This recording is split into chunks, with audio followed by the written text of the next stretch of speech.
വാർത്തകൾ വിശദമായി. ജില്ലയിൽ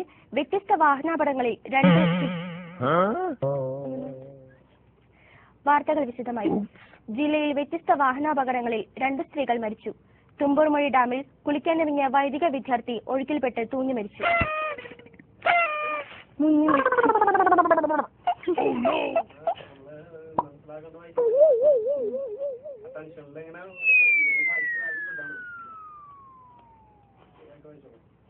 ജനവികാരം മനസ്സിലാക്കി കോർപ്പറേഷൻ സമരസമിതിയുമായി ചർച്ച ചെയ്ത് പ്രശ്നം പരിഹരിക്കണമെന്ന് ലാലൂർ മലിനീകരണ വിരുദ്ധ സമരസഹായ സമിതി വാർത്താ സമ്മേളനത്തിൽ ആവശ്യപ്പെട്ടു.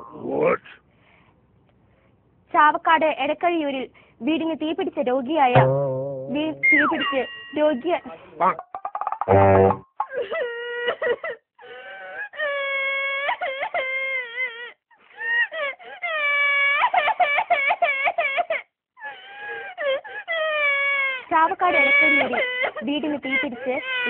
വൃദ്ധൻ മരിച്ചു. 2 പേരുടെ നില ഗുരുതരം. വാർത്തകൾ തുടരുന്നു. കേരള ലളിത കലാ അക്കാദമി ഫെലോഷിപ്പുകളും അവാർഡുകളും പ്രഖ്യാപിച്ചു. ആർഷഭാരതത്തിന്റെ സനാതന ബിംബങ്ങളിൽ ഏറെ പ്രാധാന്യമുള്ള രുദ്രാക്ഷത്തെ അടുത്തറിയുവാൻ പൂരനഗരിയിൽ ഒരുക്കിയ രുദ്രാക്ഷ പ്രദർശനം ഏറെ വിജ്ഞാനപ്രദമാകുന്നു.